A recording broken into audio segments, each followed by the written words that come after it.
लियो मापति महादेव की जय। कर्पूरी गौरम करुणावतारम संसार सारम भुजगेन्द्रहारम सदा वसंतम हृदयालविंदे भवम भवानी सहितम नमामि। वो शंकर भगवान की जय। आइए श्रावण माध्यम का 8वां अध्याय श्रवण करेंगे। आज की कथा है बुधवार और बृहस्पतिवार की व्रत कथा। तो आइए श्रवण करते हैं।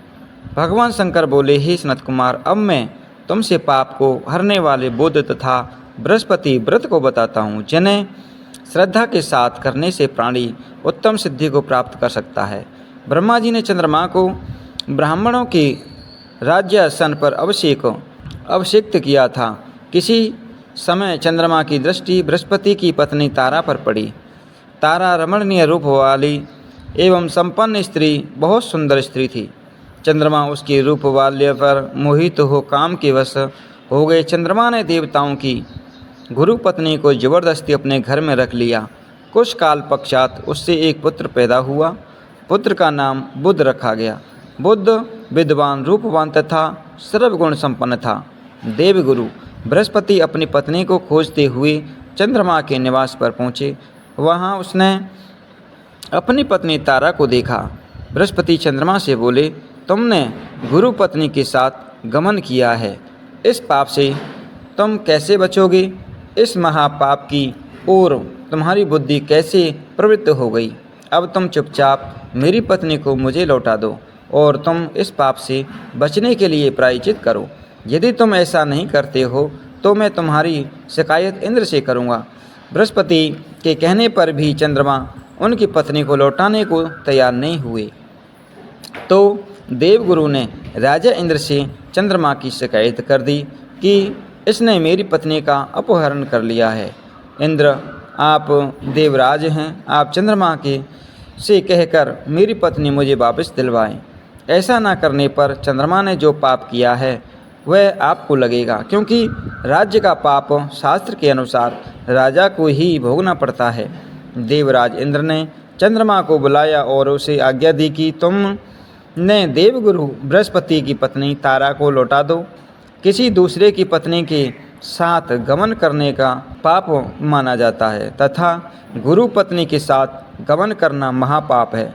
देवराज इंद्र का आदेश पाकर चंद्रमा गुरु पत्नी तारा को बृहस्पति को लौटाने को तैयार हो गया, परंतु तारा से उत्पन्न अपना पुत्र मैं वापस नहीं करूँगा। चंद्रमा की बात सुनकर देवताओं को संशय हो गया कि यह किसका पुत्र है। इस बात की पुष्टि तो तारा ही कर सकती है कि ये किसका पुत्र है।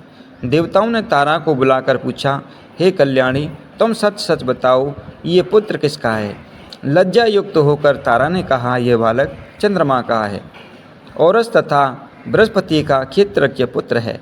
अब जिसको ठीक समझें उसी बालक को सौंप दीजिए। तारा की बात सुनकर बालक बुध को चंद्रमा को सौंप दिया। इससे गुरु बृहस्पति खिन्न हो गए। उन्हें खिन्न देखकर देवों ने दोनों को वर दिया। चंद्रमा से कहा, ये तुम्हारा पुत्र है, अब तुम घर जाओ। चंद्रमा तथा बृहस्पति पुत्र बुध ग्रह होगा। हे आचार्य, और भी शुभ वर को ग्रहण करो। जो प्राणी दोनों का मिलकर एक साथ व्रत करेगा उसे सब सिद्धियों की प्राप्ति होगी। भगवान शिव के प्रिय मास श्रावण में जो लोग बुध और गुरुवार के दिन अर्चना करेंगे उनके खजाने भरे रहेंगे तथा उनका क्षण नहीं होगा। नैवेद्य, दही, भात से दोनों मूर्तियां लिखनी चाहिए। जो दोनों मूर्तियों को झूले पर रखकर अर्चना करता है वह दीर्घायु तथा संपूर्ण गुणों से युक्त पुत्र प्राप्त करता है।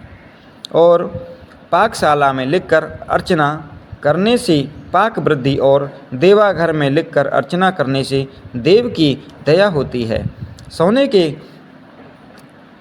के कमरे में लिखकर अर्चना करने से पत्नी का वियोग कभी नहीं होता। इस प्रकार यथास्थान पर उसका फल प्राप्त होता है। 7 वर्ष तक व्रत करने के पश्चात उसका उद्यापन करना चाहिए।